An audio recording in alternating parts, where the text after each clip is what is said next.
성경 보겠습니다. 우리 베드로전서 5장 8절부터 9절까지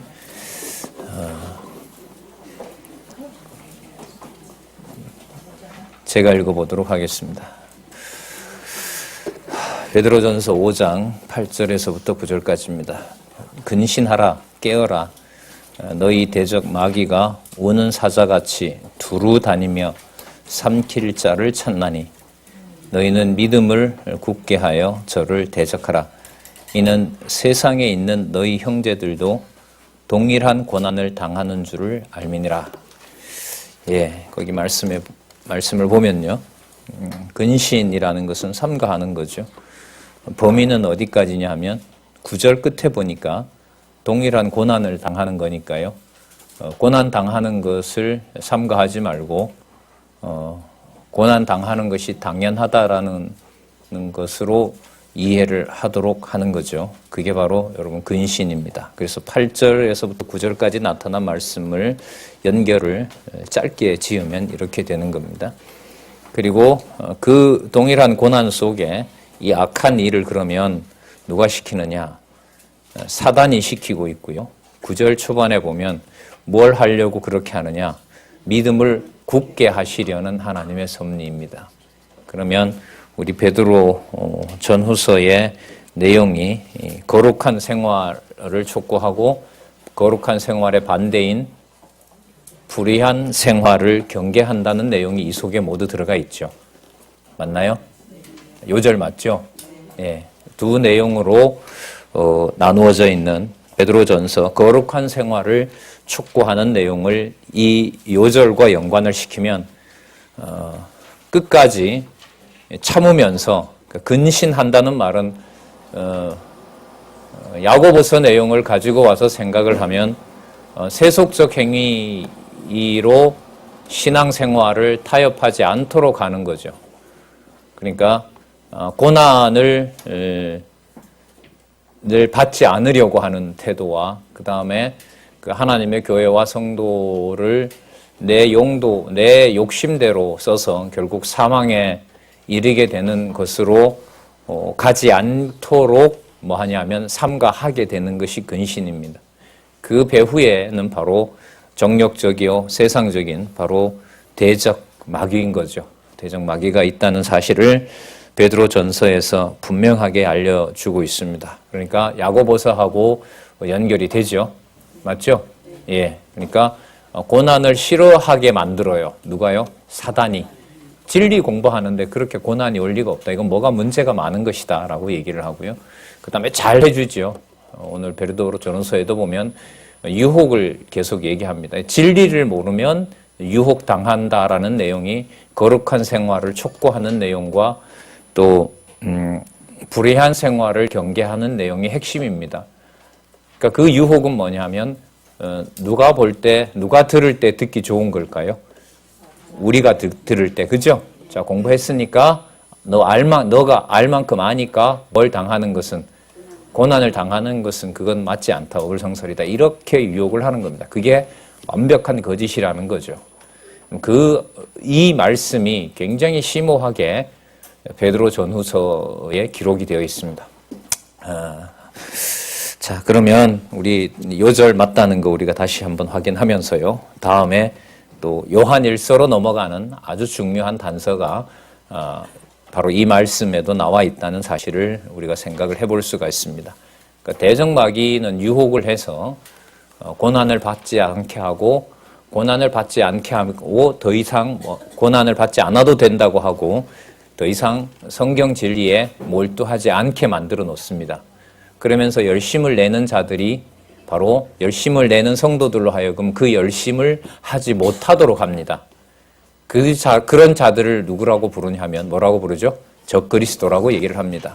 그래서 히브리서와 잠시 연결을 시키면 히브리서 저희들이 좀 취약했던 히브리서 11장에서부터 시작된 예수 그리스도가 머리 대신 바로 그 온전한 주가 되시는 믿음의 행위는 분명히 하나님께서 창조로부터 또 하나님께서 분명히 언약하신 것이고 그리스도를 통하여 증거될 것을 구름같이 많은 증인들이 고백을 한 것이고요. 그래서 그 고난이 동일하다는 것을 아벨의 피가 죽으면서도 죽어도 어떻게 보면 마땅한 거죠. 그러니까 고난을 받아서 마땅하다는 사례를 누구를 통해서 이미 아담의 후손인 의로운 누구를 통해서 아벨의 피가 증거한 거죠. 아벨이 그러니까 이 표현이 그렇죠. 죽어서 끝난 것 같지만 아벨의 피가 뭐냐 하면 고난받는 것은 당연한 것이다. 그래서 12장에 징계받는 아들의 귀한 면을 얘기를 하는 거죠. 그러니까 진리에 대한 무장과 투쟁은 뭐냐 하면 하나님께서 배운 말씀이 그대로 그리스도가 왕되도록 하기 위해서 그 말씀으로 인해서 뭘 당하는 것이다? 고난을 당하는 것이다 라는 배경이 여러분들 요한 1, 2, 3서 유다서까지의 큰 배경입니다. 그러니까 투쟁은 뭐냐 하면 고난과 함께 하면서 하나님께서 진리만 기억나게 하는 것이 바로 그 투쟁의 핵심이라는 것을 기억을 하시기 바랍니다. 그것을 이제 야고보서에 와서 뭐라고 얘기를 하냐면 지혜를 간구하도록 하시는 거죠. 그러니까 고난이 왜 왔는지를 너무 힘들어 하잖아요. 그러면 야고보서 5장에 가면 믿음의 선배들, 그 다음에 진리를 잘 가르치는 자들을 초대해서 여유가 생기면 함께 감사하고 그렇지 않으면 같이 기도함으로써 그 환난 속에서 성령께서 함께 하시는 위로가 함께 한다라는 내용을 야고보서는 마치고 있고요. 그래서 그 야고보서 마지막은 여러분들 오늘 가지고 오신 성경개론은 18권에 기가 막히게 베드로 전서로 잘 들어가도록 딱 한 절만 딱 남겨놨어요. 맞죠? 그래서 여기에 9337페이지에 전 기록이 되어 있다고 봅니다. 볼게요. 야고보서가 이렇게 마친다라는 것이 바로 뭐냐면 세속주의에 대한 배격에서 베드로 전서로 넘어가는 아주 중요한 연결고리입니다. 아까 여러분들 베드로 전서 요절을 전후서 요절을 생각하시면서 거룩한 생활을 촉구해서 불의한 생활을 뭐하게 경계하게 하는 내용으로 가는 길목에 있는 연결에 있는 야고보서 마지막을 한번 보자고요. 내 형제들아 너희 중에 미혹하여 진리를 떠난 자를 누가 돌아서게 하면 자 무엇을 권하는 겁니까? 진리로 권하면 이 말이죠. 무슨 말씀인지 아시겠죠? 여러분 여기 진리라는 말을 꼭 염두에 두셔야 돼요. 이 진리라는 말이 베드로 전후서에 그대로 그 진리가 뭔지가 더 상세하게 나타납니다. 여러분 그래서 익히 들으셨던 하나님의 말씀은 감동으로 된 거기 때문에 사사로이 풀면 안 되고 함부로 풀다가 넘어진 자들이 많다라는 내용이 나타납니다.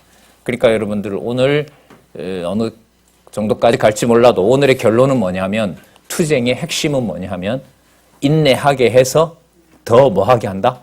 성경 공부하게 한다는 내용입니다. 저희들이 지금 제대로 가게 하고 있어요. 하나님께서 보실 때. 20년 체제, 20년 넘었죠? 20년 체제 무너뜨리고요.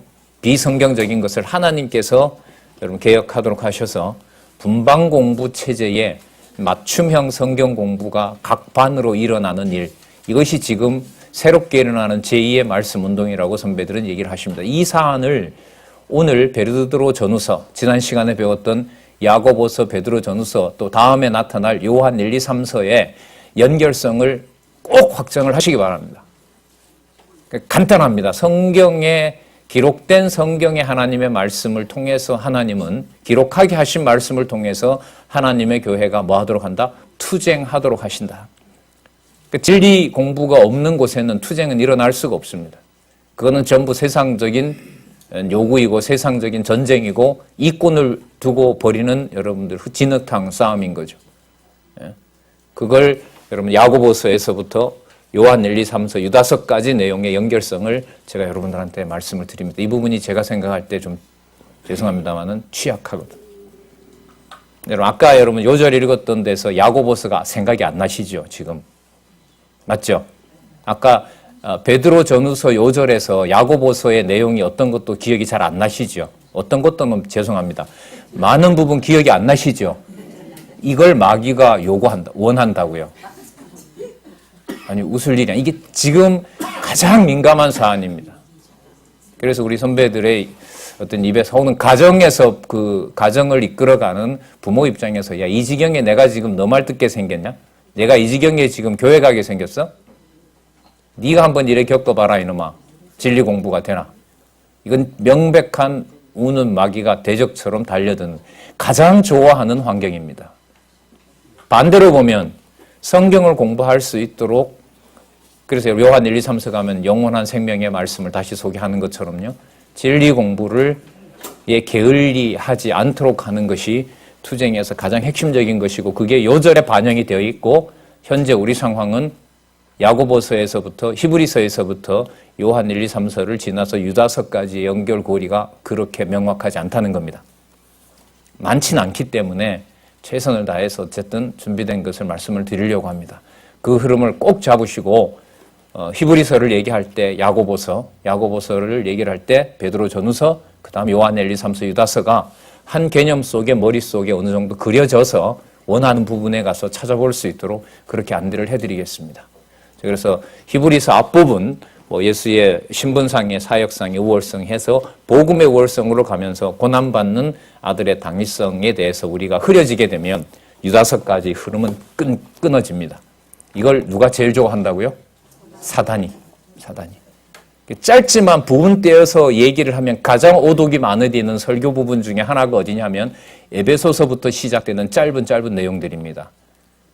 그러니까 그 흐름을 흐트려 놓으려고 하면 한 구절 읽고 30분, 40분 얘기를 하면 돼요. 그러면 그 다음 내용의 연결성을 흐리게 되거든.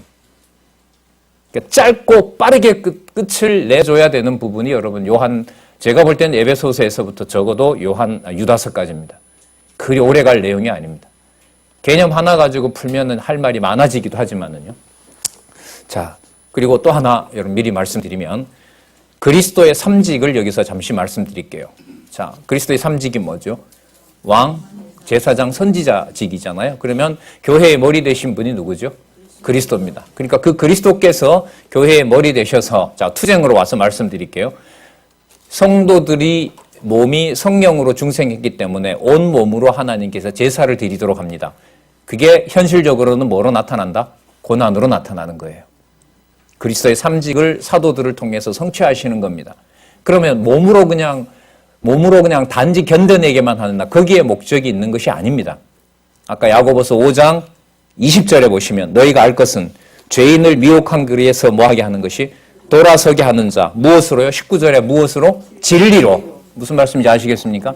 고난 당하게 하면서 진리로 견디게 할 뿐만 아니라 고난을 당하고 있는 선후배 가정교회에서부터 무엇으로? 진리의 길에서 미혹하지 않도록 하고요.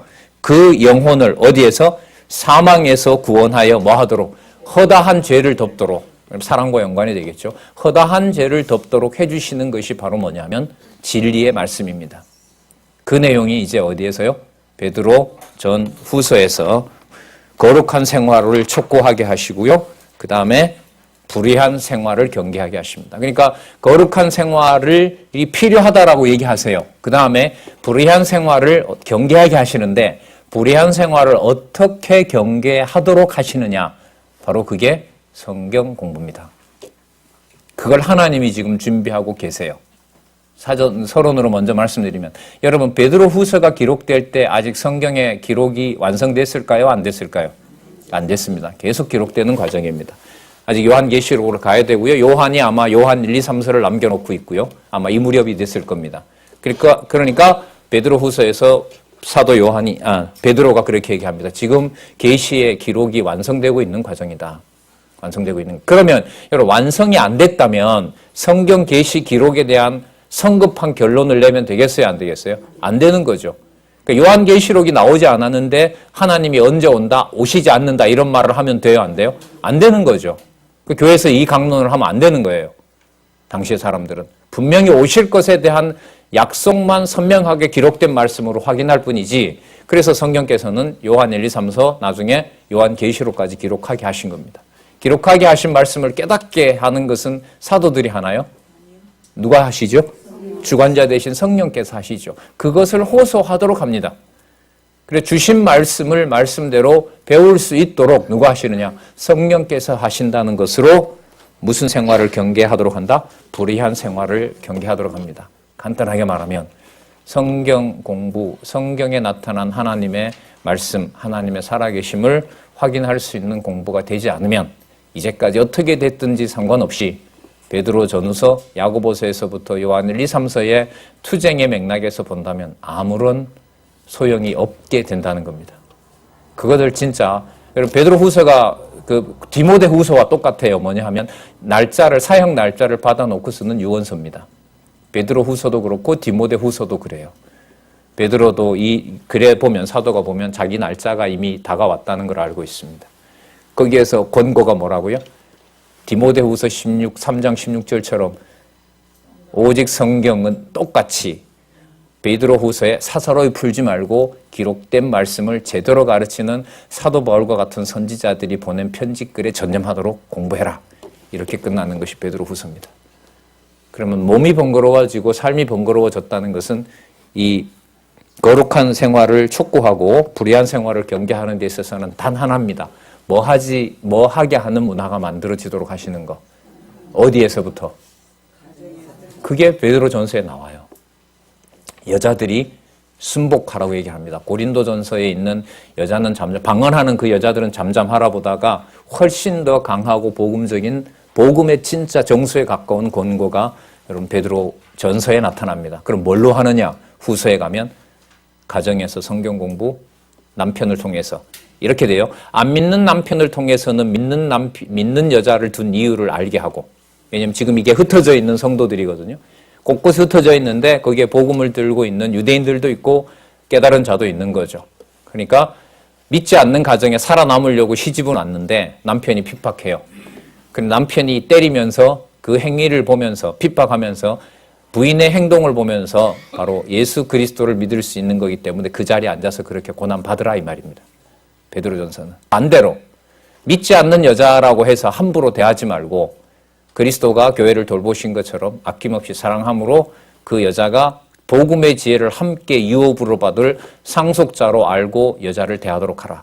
그런 부모를 무시하면 어떻게 불의한 생활을 경계할 수 있겠느냐?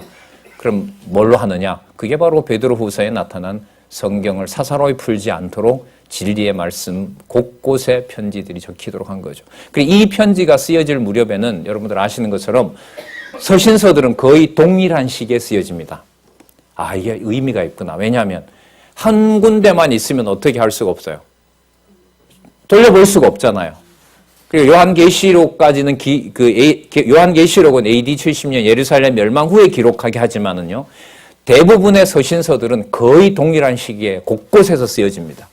사도 바울은 아마 이 선교 일정에 자기가 확보한 시간은 아마 정신이 없었을 거예요. 되게 바빴을 거예요. 왜냐하면 전부 뭐 하니까? 빨리 써서 보내야 되니까. 세워놓은 교회가 문제 있으니까 써야 되잖아요. 하나님이 쓰게 하시는 거죠. 베드로도 마찬가지입니다. 자, 이 흐름으로 여러분 베드로 후서까지 갑니다. 뭘 하게 하셔서 무엇을 경계하도록 하신다? 성경 공부하게 해서 뭐예요? 불의한 생활을 경계하게 하신다. 꼭 명심하시기 바랍니다. 짧기 때문에 바쁘신 분은 지금 가셔도 제가 어떠한 정죄와 심판도 하지 않을 정도로 흐름이 명확하게 이렇게 간다는 말씀을 드립니다.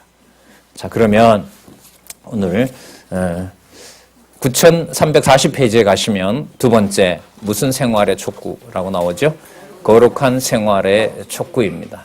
자, 여러분 거룩한 생활의 촉구를 앞부분하고 좀 연관을 시키면 여러분 부자들에 의해서 그리스도가 죽었다는 말씀 기억나십니까? 예, 그러면서 생명을 확증해 주셨던 거죠. 그럼 여기서 여러분 거룩은 뭐냐면 고난 가운데서 뭐 하도록 한다? 성도로서의 거룩함, 구별된 것을 보여준다는 겁니다. 그러니까 고난이 있지 않으면 사생자라는 것처럼 고난을 통해서 누구임을 확증해준다? 성도의 거룩성. 그러니까 성도라는 말이 무슨 뜻이죠? 거룩하다 이 말인 거죠. 그게 바로 에클레시아입니다. 그게 교회입니다. 그러니까 교회 성도라는 말이 어원이 다 같아요. 그럼 뭘로 구별하게 하시느냐? 고난을 통해서 구별하게 하신다. 여러분 거기 보시면 구약의 근거 한번 보도록 할게요. 신명기 12장에서부터 18장이죠. 이거 광야 40년 지나고 가나안 땅을 앞에다 두고 하나님께서 광야 생활 동안에 태어난 이스라엘 백성들에게 하나님의 율법을 다시 한번 뭐 하는 내용입니까? 교훈하는 내용이죠. 어떻게 보면 요한계시록으로 가기 위해서 여러분 새하늘과 새 땅이라는 말이 베드로 후서에 또 나타납니다. 이미 시작이 돼요. 아시겠어요? 베드로 후서에 이미 새하늘과 새 땅이라는 낱말이 나오기 시작하고요. 요한 1, 2, 3서는 무게가 어떻게 보면 이쪽으로 넘어가 있어요. 요한계시록으로 넘어가 있어요. 영원하신 예수 그리스도의 통치로 이미 넘어가 있는 부분이 많아요. 그러니까 요한 1, 2, 3서 유다서는 기가 막힌 거죠. 베드로전서에서 새하늘과 새 땅을 말씀한 내용을 영원한 생명이 되신 그리스도를 소개하고 그 내용의 확증을 유다서 다음에 어디에 가서? 요한계시록에 가서. 그래서요, 앞으로 기대할 수 있는 강의는요, 제가 볼 때는 오늘 여러분들과 지금까지 이렇게 하면서 느낌이 든 건데, 여러분들도 물론 앞으로 다 하시겠죠. 이 반복되면 뭐 안 할래야 안 할 수가 없을 겁니다. 에베소서에서부터 요한계시록까지는 제가 볼 때 적어도 경건의 15분이면 충분히 전달될 수 있는 내용입니다. 그동안 너무 안 했다는 거죠. 너무 몰랐고 몇 구절 읽고 목회나 뭐 예를 들면 여러 행사나 이런 데서 부분적으로 떼서 성경의 논리적 흐름을 차단하는 그러한 강의들이 진행되어 왔고, 성경 신학의 논리적 통일성은 점점 뒤로 물러났던 사건입니다. 그래서 앞으로 여러분들 지금 그렇게들 공부하시는 것처럼 오늘도 제가 그런 좀 시연을 좀 앞부분과 연결해서 말씀을 드렸던 겁니다.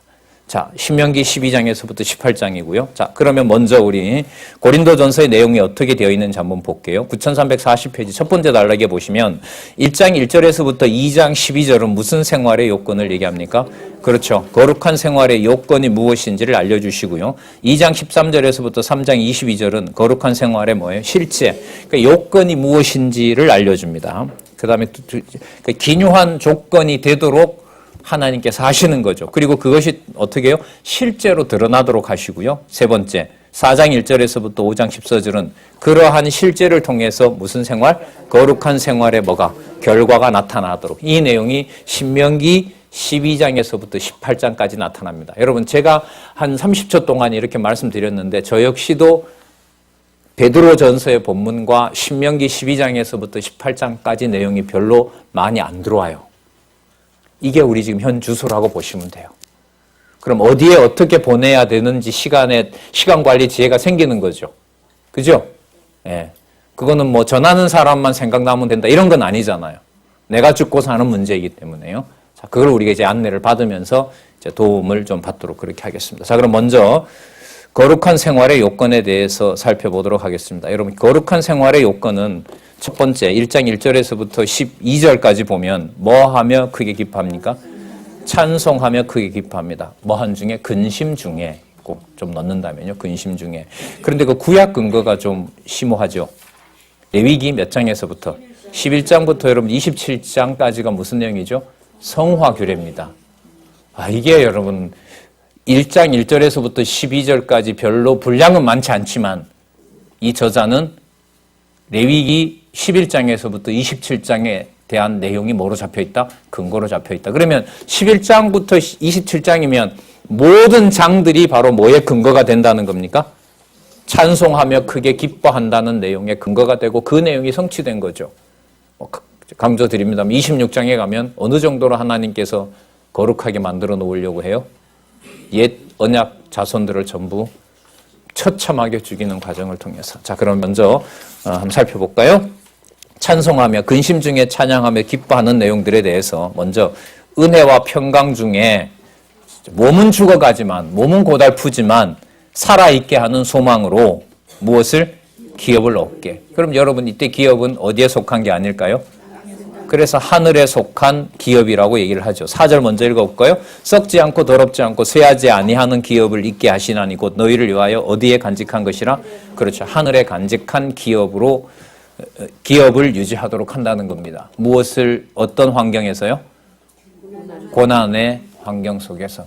왜 그렇게 하시느냐? 여러분 여기에서 참 놀라운 소개를 하고 있는데요. 1절에 보면 수신하는 데가 나오죠. 본도, 갈라디아, 갑바도기아, 아시아와 비두니아, 흩어진 나그네. 그러니까 소아시아 반도 북부라고 생각하시면 돼요. 그러니까 소아시아 중에서도 여러분들 저 중북부 이후로, 그러니까 복음을 전하고 어떻게 보면 사도 바울이 이쪽으로 향해서 가려고 했죠. 근데 이쪽으로 가지 않고 하나님은 왼쪽으로 틀어서 유럽으로 보낸 거거든요. 어떻게 보면 좀 상황으로 보면 취약하다고 할 수 있죠. 아마 이곳을 여러분 그렇게 해서 북쪽으로 해서 오른쪽으로 가면 여러분들 어디냐면 지금으로 말하면 이란, 이라크예요. 그러니까 그래서 베드로후서에 보면 나중에 무슨 말이 나오냐면 바벨론에 있는 성도들이 이렇게 말합니다. 그걸 비유적으로 로마다. 왜냐하면 그건 베드로를 로마에 죽었다고 하기 위해서 바벨론을 로마로 해석을 하죠. 전통 신학자들이. 제가 볼 땐 물론 여러분 이 강론집에서는 바벨론을 바벨론으로 봅니다. 그 의미도 되는 거죠. 그 바벨론에서 복음을 믿는다는 것은 여러분들 어떤 기억이 있어요? 그 바벨론이라는 동네가 무슨 동네입니까? 하나님의 이름, 하나님의 성전, 하나님의 백성을 뭐 한 곳이에요? 잠멸했던 곳 아닙니까? 바로 거기에 여러분들 뭐가 섰어요? 교회가 선 거죠. 바벨론에 있는 교회들도 여러분들에게 문안하기를. 이런 건 그죠? 그 바벨론 이라크 땅에 딱 앉아서 한번 강론을 들으면. 근데 여러분 옛날에 패키지 갔다가 실패하셨잖아요. 새벽 4시에 깨워서 밤에 9시에 들어왔는데 우리끼리 모일 시간이 어디 있었어요? 맞죠? 그러니까 좀 아쉬웠던 선교 여행을 하셨던 기억도 납니다. 그런 여러분 바벨론 현장에 수상궁 앞에 딱 해서 여러분 이런 구절을 하나면 그 먼 거리를 베드로가 편지를 써서 가지는 못하고 상황은 좋습니까? 전부 뭐 당하는데? 뭐 받고 있는데? 고난 받고 있는데. 이분들이 수신자입니다. 자, 그런데 2절을 잘 보세요. 소개합니다. 하나님 아버지의 미리 아심을 따라. 여러분 예정 예지죠? 예. 같은 말입니다. 안다 이 말은 전부 다 여러분 한 몸 되었다는 거죠. 자, 성부 하나님 나왔습니다. 성령의 거룩하게 하심으로. 참 말이 이쁘죠? 성령께서 거룩하게 하심으로 뭐하고? 순종하고 있고. 그러니까 뭘 받냐면 고난을 받고 있는 이 말이에요. 그대로. 그 다음에 예수 그리스도의 핏뿌림을 뭐 하기 위하여? 여러분 핏뿌림을 얻는다는 말은 뭐 한다는 거죠? 무슨 각오로 사는 거죠? 죽을 각오로. 여러분 그게 아까 설명은 안 했네요. 선지직 다음에 무슨 직이죠? 제사장직이죠. 그러니까 3직이 그대로 이 성도들에게 성취가 되도록 하세요. 성령께서. 그리스도의 명을 따라 예수 그리스도로 말미암아 아버지께 영광이 되도록 수고를 하면서 진리를 보호하는 것. 여러분 이 속에 뭐가 다 들어가 있죠? 3직이 다 들어가 있는 거죠. 그러니까 여러분들 성도들 신앙의 선배들의 수고를 두고 그걸 뭐 그렇게 열심히 하느냐라고 적그리스도들이 요한 1, 2, 3, 4처럼 그렇게 여러분들 그 평가하는 것은 진짜 적그리스도가 맞죠. 그러니까 그 내면에 역사하시는 그야말로 영원하신 하나님의 사역을 뭐 할 수 없으니까 보지 못하게 해놨기 때문에 그런 자를 고린 베드로후서 2장에 가면 본래 잡혀 죽기 위하여 난 이성 없는 짐승이라 이렇게 규정하고 있는 거죠. 이게 보통 싸움이 아니죠. 그 짐승하고 우리가 타협할 수는 없잖아요. 인간적으로 말하면. 물론 타협할 수 없게 하시지만. 진리 공부를 안 하게 되면 넘어가요. 그래서 베드로후서는 긴박합니다. 이걸 쓸 수밖에 없습니다. 견디는 것도 힘든데 견디는 것을 인간적으로 모면하기 위해서 한마디만 해주면 거기로 넘어가는 성도들이 있는 거예요. 그러니까 또 한 번 써요. 그리고 이 지역에 그 사도 역할을 했던 사도 바울 얘기도 합니다. 그렇게 애써서 나처럼 이렇게 권했는데 그걸 무시하고 임의로 자기가 계시받았다고 성경 풀고 사도 바울 편지 갖다가 사도 바울이 이렇게 말한 것이다. 하나님은 예를 들면 심판 안 하신다. 그런 말에 결코 현혹당하지 말도록 하는 겁니다. 마찬가지 아닙니까? 한국교회 부패 과정이 그 좋은 황금 같은 주일 아침 시간을 뭘 하지 않고 말씀을 가르치지 않고 뺏어가고 복준다고 유혹하고 거짓말하고 그렇게 해서 여러분들 부흥신학이 생겨난 거 아닙니까? 하나님의 역사죠. 하나님의 엄격한 심판의 역사가 한국 여러분들 부흥 목회의 현장과 함께 왔던 거죠. 아찔하죠. 그 사이에 여러분들과 저도 또 테스트를 받고 있는 겁니다. 자, 성령의 택하심을 입은 자들에게 편지하노니. 그럼 여러분 2장 내용에 보면 이른바 영원하신 삼위 하나님 다 나오죠. 그죠? 하나님, 영원하신 하나님께서 은혜와 평강이 너희에게 더욱 많을지어다. 또 나옵니다. 찬송하리로다. 그렇다면 이런 하나님을 찬송해야 되겠죠. 자, 순서가 그런데 뭐라고 나오나 보세요. 우리 주 예수 그리스도의 아버지 하나님. 자, 그 많으신 긍휼대로 그리스도 예수께서 죽은 자 가운데서 뭐 하심으로? 부활하심으로 말미암아 우리를 뭐 하게 하사? 그래서 여러분들과 제가 거듭난 성령은요, 거듭나게 하신 성령의 역사는, 능력은 뭐와 함께 하느냐? 부활의 영이 함께 합니다. 그러면 부활의 영이 함께 한다는 말은, 여러분, 부활의 의미가 뭐냐면 죽어도 안 죽는 게 부활이죠. 맞죠? 그럼 부활의 영이 함께 한다라는 말은 고난이 받을 만한 거다? 아니면 피해야 된다? 이 얘기인 거예요, 이게. 그래서 이 얘기가 나와요. 그런데 그걸 누가 그렇게 했느냐? 영원하신 하나님께서 이미 언제? 창세전에 그렇게 해놨다는 거죠.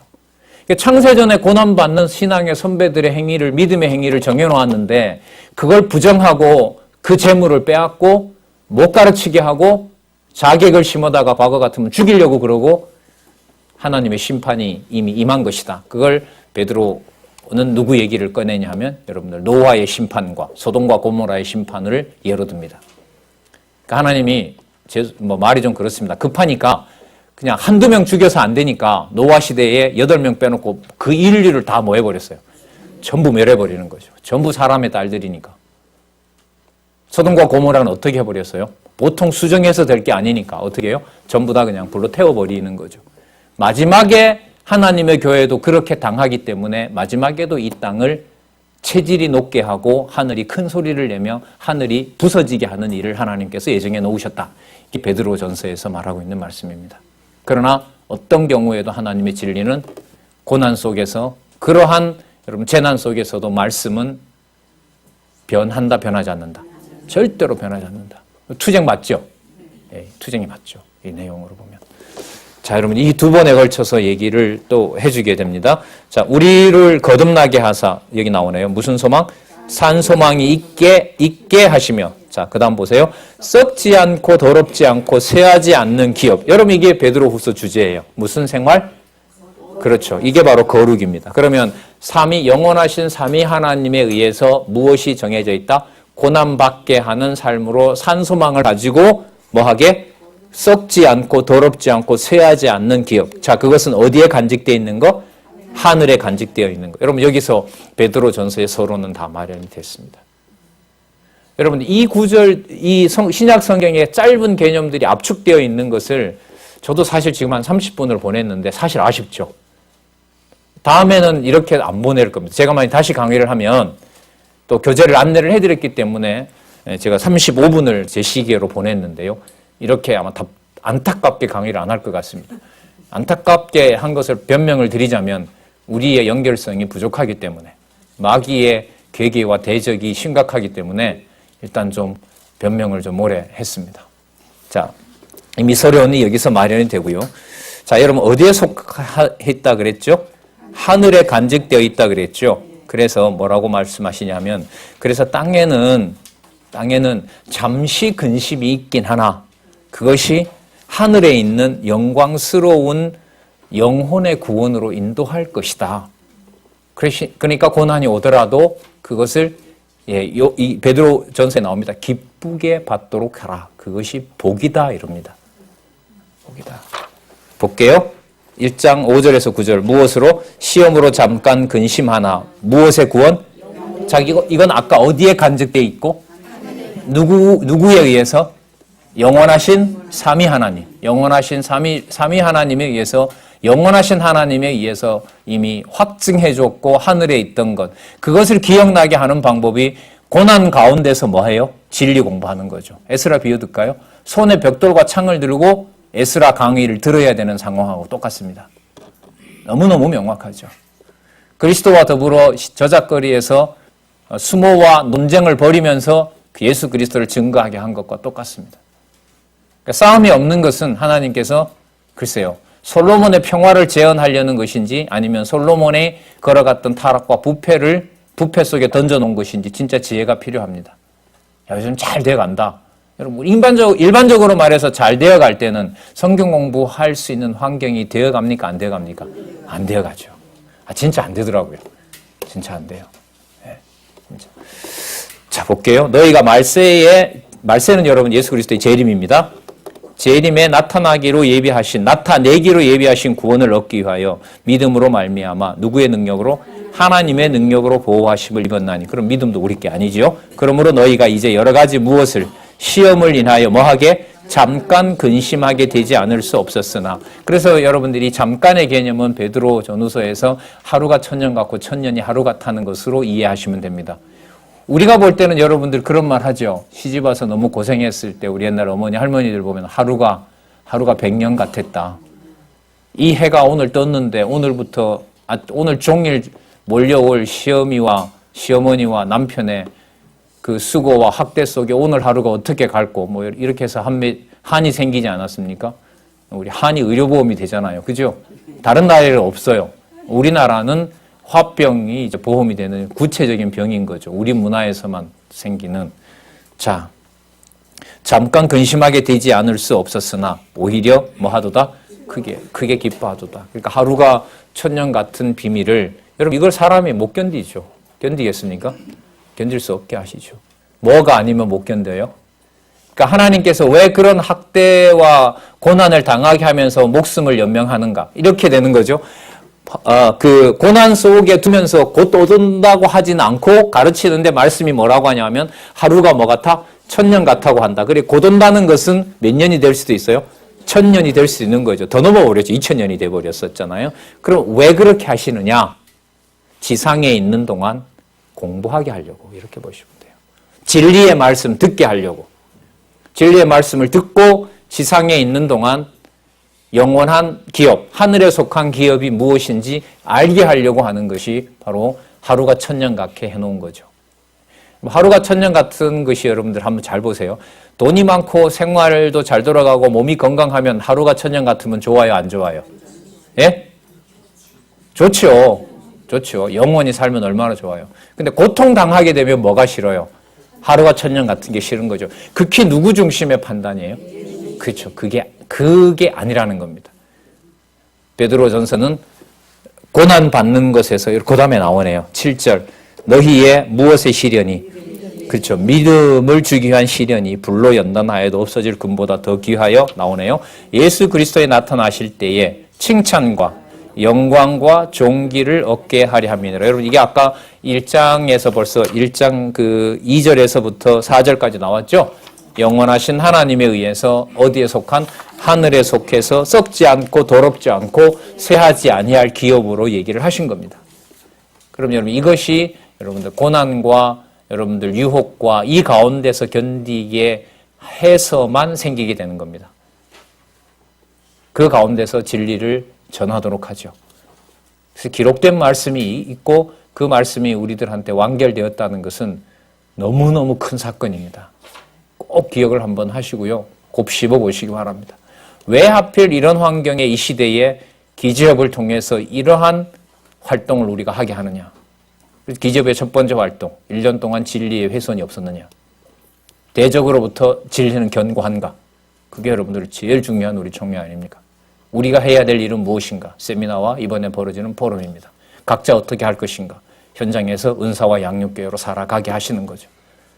조금 고난과 유혹받는 분도 있고 누가 붙들어주지 않으면 금방 끝날 그런 분도 있고 불의의 사고를 통해서 교회의 분란을 통해서 하나님 어떻게 그 현장을 돌리는지는 모르죠. 분명한 사실은 하늘에 속한 기업이 반드시 투쟁을 통해서 승리하게 한다는 것, 칭찬과 영광과 존귀를 얻게 하려는 것이다. 8절 예수를 너희가 뭐하였으나 보지 못하였으나 뭐한다? 사랑하는도다. 이 다음 세대로 벌써 넘어갑니다. 이제 자, 첫 세대인 사도 베드로는 이 글 이후에 죽습니다. 자기도 말한 것처럼 뭐가 남겨집니까? 베드로의 이 편지가 남아있게 된 거죠. 이제도 보지 못하나 그 다음에 믿고 뭐 할 수 없는 말로 표현할 수 없는 영광스러운 즐거움으로 기뻐하니 믿음의 결국 자 뭐가 몸이 아니라 무엇에 영혼의 구원을 받음이라. 생명의 구원을 받게 하려 함이니라. 이 구원에 관해서 그리스도의 영이 이미 구약의 선지자들이 연구하도록 해놓았다는 말씀이 여러분들 그 다음 내용입니다. 여기서 무슨 얘기 끄냐면 어떤 구도와 비슷하냐면요. 히브리서를 기록한 기자가 히브리서 11장에 와서 무엇을 전체 요약합니까? 어디서부터 어디까지? 아벨에서부터 스가랴까지. 그죠? 구약 전체를 요약해서 그 믿음의 주가 바로 예수 그리스도라는 사실을 누구도 그렇게 보지 못했지만 증거하면서 살았다. 누구도. 구약의 선진들도 보지는 못했지만 바로 그 그리스도가 진짜 주라는 사실을 아벨의 피부터 시작해서 사가랴가 흘린 피까지 세례 요한의 피까지 다 증거를 해주지 않았느냐. 베드로의 기록도 이 방식을 따라갑니다. 구약의 말씀을 듣고 연구한 모든 선지자들이 왜 연구했느냐. 히브리서는 복음 신앙의 우월성을 위해서 설명하기 위해서 구약을 그렇게 설명을 해요. 여기서는 어떻게 하냐면 여러분 지금 이게 어떤 맥락이에요? 성도들이 뭘 받고 있어요? 고난을 받고 있잖아요. 그러면 무슨 뜻이냐면 구약의 성경을 두고 구약 성경을 두고 연구한 많은 선지자들이 뭘 연구해야 되느냐? 앞으로 다가올 고난이 그리스도께서 머리 되신다는 사실, 영원하신 하나님께서 작정해 놓으신 대로 교회가 투쟁하도록 하기 위해서 반드시 뭐가 올 것이다. 고난이 올 것이다라는 사실을 연구해 놓은 결과가 지금 여러분들한테 이루어지고 있습니다. 이렇게 얘기를 합니다. 그래서 여러분 이렇게 심오한 이 내용을 베드로가 이렇게 했다고 보지 않기 때문에 자유주의 신학자들은 베드로 전후서의 기자를 베드로로 안 봅니다. 이유는 하나입니다. 그 무식한 베드로가 이런 걸 쓸 리가 없다. 진짜예요. 그래서 베드로 전후서의 기록을 베드로라고 안 합니다. 가르치려고 하지 않습니다. 성령께서 하나님의 말씀 기록하게 한다는 걸 원천적으로 없애려고 하는 거죠. 자, 10절 볼게요. 이 구원에 대하여, 이 구원은 어떤 구원이죠? 영원한 영혼의 구원에 관하여 너희에게 임할 은혜를 예언하던 선지자들이 연구하고 부지런히 살펴서, 그러니까 누구에 초점을 맞춰서 연구한 거예요? 그리스도에게 초점을 맞춰서 연구를 했는데 가만히 보니 거기에 말씀을 듣는 하늘에 속한 기업을 받은 성도들도 뭘 받게 되어 있다. 그렇죠. 그걸 연구해 놓았다는 거예요. 참, 11절입니다. 부지런히 살펴서 잘 보세요. 자기 속에 계신 누구의 영이, 그게 성령께서 기록하게 하신 거예요. 영원하신 그리스도를 이미 소개하고 있죠. 그분이 보낸 성령으로 기록한 겁니다. 그 받으실 뭐와 고난과 후에 얻으실 영광을 뭐예요? 미리 증거하여 어느 시 어느 한때를 지시하는지 상고하니라. 요렇게 된 다음에 그리스도가 와서 고난을 당하게 될 것이다. 12절. 그 섬긴 바가, 잘 보세요. 자기를 위한 것이 아니요 누구? 너희를 임한 것임이 무엇으로? 계시로 알게 된 것이니. 자, 그러면 여러분들 그리스도에 대해서 증거한 거지만 여러분 그리스도를 어떻게 소개하고 있냐면 어떻게 소개하고 있어요? 그 받으실 뭐예요? 고난과 영광이잖아요. 그러면 그 교회의 지체에 속한 자들도 무엇과 고난 받으면서 무엇을? 영광을 받게 될 것을 이미 구약에서 연구해 놨다는 거죠. 그럼 성경 강론의 지필 방법은 성경 기록 방법을 따라갑니다. 맞습니까? 예. 어느 한 부분이 아니라 전체 다 그렇다는 것을 이제 다 기록된 요한 계시록까지를 보면서 여러분 성경 강론집은 그 구도를 따라가게 되고요. 지금 18권에 오면서 20여 년 동안 그것이 확증되어 왔습니다. 그래서 우리 1권부터 다시 돌아가서 18권의 그 구도대로 다시 한번 정비하는 일이 여러분 성경신학 청소 연구회에서 지금 작업이 되고 있습니다. 1권이 이제 곧 참 필요할 텐데요. 그야말로 이제 완간판으로 시작이 될 텐데 다들 관심 가지고 계시겠죠. 네, 너무나 의미 있는 일이죠. 하늘로부터 이 섬긴 바가 자기를 위한 것이 아니요 누구를 위한 것이다. 너희를 위한 것임이 무엇으로? 계시로 알게 되었으니 이것은 하늘로부터 보내신 무엇을 힘입어? 성령을 힘입어. 이 내용이 나중에 베드로후서까지 가요. 성경은 하나님의 감동으로 기록되었다. 이렇게 얘기를 하고 있습니다. 성령을 힘입어 복음을 전하는 자들로 이제 누구에게? 너희에게 고한 것이요. 무엇도? 천사들도 살펴보기를 원하는 것이다. 그러니까 여러분 천사들도 성경 계시교를 완성될 때까지 자기가 뭔 일 하는지 잘 몰라요. 이 내용으로 보면. 시키긴 시키는데 이게 앞으로 어떤 내용으로 하나님께서 어떻게 정해놨는지 여러분들 그거 있죠. 하나님께서 언제 아버지께서 아들을 세상에 재림주로 보낼지 누구도 모른다 그랬어요. 아들도 모르게 해놨어요. 아시고도 얘기 안 하신 건지. 천사들도 모르고요. 아무도 몰라요. 분명한 사실은 요한계시록에 확정되어 있는 대로 그리스도께서 반드시 오시고 최후 심판이 있게 되고 영원한 나라는 반드시 실체로 드러난다는 약속만 있는 거죠.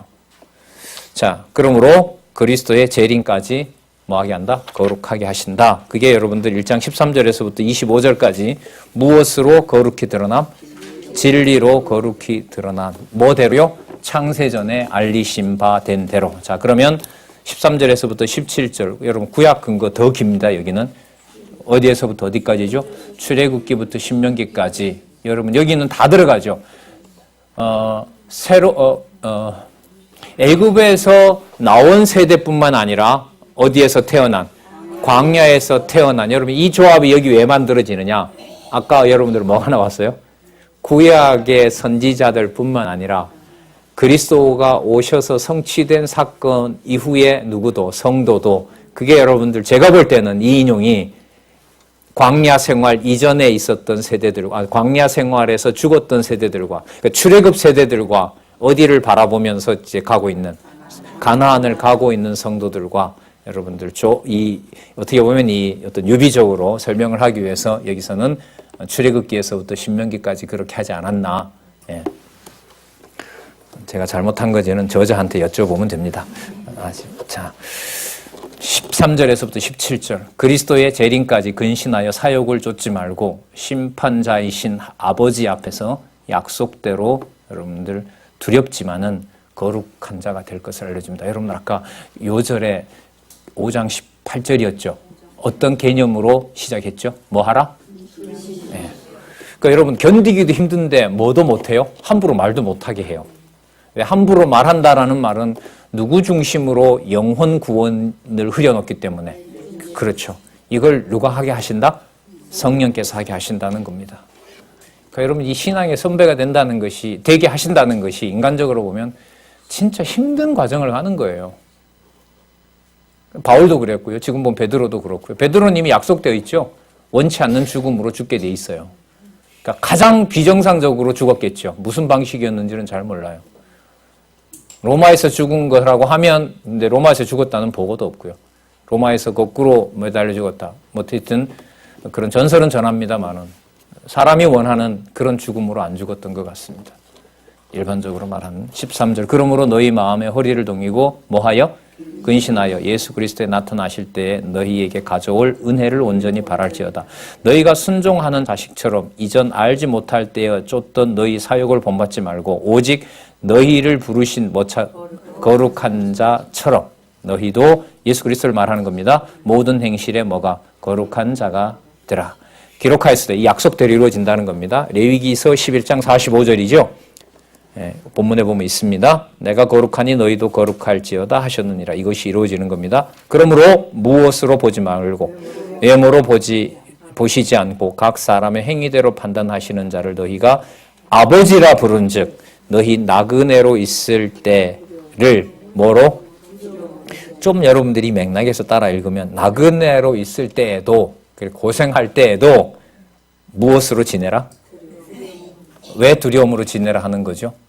삶이 너무 팍팍하고 힘들어가지고 자신을 거룩한 자로 불렀던 가치가 상황이 어려워서 함부로 뭐 할까봐, 그 거룩성을 뭐 할까봐, 훼손할까봐. 그게 여러분 두려운 거죠. 여러분 그러면 우리의 두려움이라는 게 삶이 힘들어서 내가 어떻게 될까봐의 두려움이 아니라 영혼이 흐려지는 것이 두려움인 거죠. 맞습니까? 네. 그걸 경계하도록 하고 그래서 공부하게 하시는 내용이 바로 뭐냐면 베드로 후서라고 보시면 돼요. 그러니까 고난이 어떻게 보면 마땅할 것이 왔다라는 것이 여러분들 뭐냐 하면 베드로 전서라고 보신다면 그럼 어떻게 그 거룩함을 유지하도록 하시느냐? 무엇을 통해서? 진리의 말씀을 듣고 그렇지 않는 비진리에 대해서 뭐 하는? 경계하는 것이 베드로 후서라고 보시면 됩니다. 자, 그런데 이 거룩한 자로 구속받는 것은 여러분 이미 아까 나왔었는데요. 언제 그렇게 된 거라고 얘기를 하시죠? 창세전에 그렇게 된 거라고 얘기를 합니다. 1장 18절 볼게요. 너희가 알거니와 너희 조상에 전해준 유전은 전통인 망령된 현실에서 구속된 것은 은이나 금같이 없어질 것으로 한 것이 아니요. 19절 오직 흠없고 점없는 어린 양 같은 그리스도의 보배로운 피. 여러분 이게 거룩의 토대인 거죠. 좀 길긴 하지만 너무너무 중요한 개념이잖아요. 오직 흠없고 점없는 어린 양과 같은 그리스도의 보배로운 피. 자, 20절 그것은 언제? 창세 전부터 미리 알리신 바 된 자나 이 말세에 너희를 위하여 나타내신 바 되었으니. 여러분 그리스도가 임하는 것은 사건 자체가 여러분들 말세가 시작이 된 겁니다. 어떤 의미에서요? 진리에 대한 심판이 시작이 된 거죠. 진리에 의해서. 자, 그러니까 그 말세가 성취가 이제 나중에 심판을 통해서 다 확정이 되겠죠. 이 말세에 너희를 위하여 나타내신 바 되었으니 너희는 저를 죽은 자 가운데에서 살리시고 무엇을 주신? 영광을 주신 누구를? 하나님을 누구로 말미암아? 그리스도로 말미암아. 구분이 되지 않죠. 그렇죠. 믿음과 소망이 누구에게? 하나님과 있게 함이니라. 여러분들 1장 지금 거의 마무리되고 있는 내용까지 보면 아까 1장 1절에서 말했던 영원하신 하나님에 의해서 알려진 자 된 것이 바로 우리가 뭐다? 거룩한 자다라는 근거죠. 맞죠? 그 거룩한 자임을 증거하고 확증해 주기 위해서 구약의 그 오경에 이미 약속되어 있는 대로 고난을 주셔서 뭐하게 하신다? 거룩하게 하신다. 자, 22절부터 25절까지 보고 우리 잠시 쉬도록 할게요. 너희가 무엇을 순종함으로? 진리를 순종함으로 너희 무엇을 몸이 아니라 무엇을? 영혼을 깨끗하게 하여 거짓이 없이 무엇을? 형제를 사랑하기에 이르렀나니 마음으로 뜨겁게 피차 뭐하라? 사랑하라. 여러분 이게 거룩한 생활로 앞으로 이제 어떻게 일어나냐 하면 가정교회에서부터 국가까지 쫙 연결이 돼요. 고린도후서 이게 몇 장부터 나오냐면 3장부터 나올 거예요. 3장부터 이 내용들이 거짓 없이 영혼을 깨끗하게 하여 거짓 없이 형제를 사랑하기에 이르도록 하고 마음으로 영혼으로 피차 뜨겁게 사랑하도록 한다는 권면이 3장에서부터 나타납니다. 좀 이따 볼게요. 너희가 거듭난 것이 썩어질 씨로 된 것이 아니요 썩지 아니할 씨 부활의 씨로 된 것이니 자 여기 보세요. 누구의? 하나님의 살아있고 항상 있는 말씀. 여러분 체크하셔야 돼요. 이게 하나님의 살아있고 항상 있는 말씀은 이미 히브리서에서 뭐라고 나왔습니까? 하나님의 말씀은 살았고 운동력이 있어. 똑같은 맥락이죠. 그러면 투쟁의 핵심은 뭐냐 하면 하나님의 살아있는 말씀을 공부하도록 하는 것이 투쟁의 핵심입니다. 딴 건 없습니다. 24절 그러므로 모든 육체는 풀과 같고 모든 영광이 풀의 꽃과 같으나 풀은 마르고 꽃은 떨어지되 오직 또 나오네요. 주의 말씀은 세세토록 있도다 하였으니 너희에게 전한 복음이 바로 이 말씀이다. 그런데 아직 기록 안 됐다. 기록 안 됐는데 기록된 것처럼 함부로 말하지 마라. 사도 바울도 지금 계속해서 기록을 하고 있었고 장차 계시의 완성은 앞으로 올 것이다.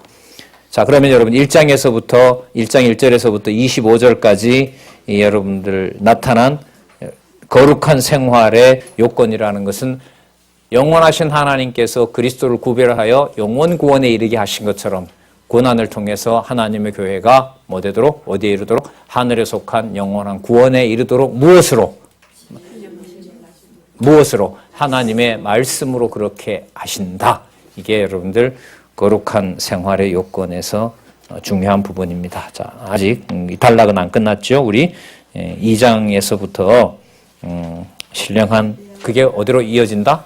신령한 나라다. 아까 여러분들 이미 시작했어요. 어디에 속한 것으로?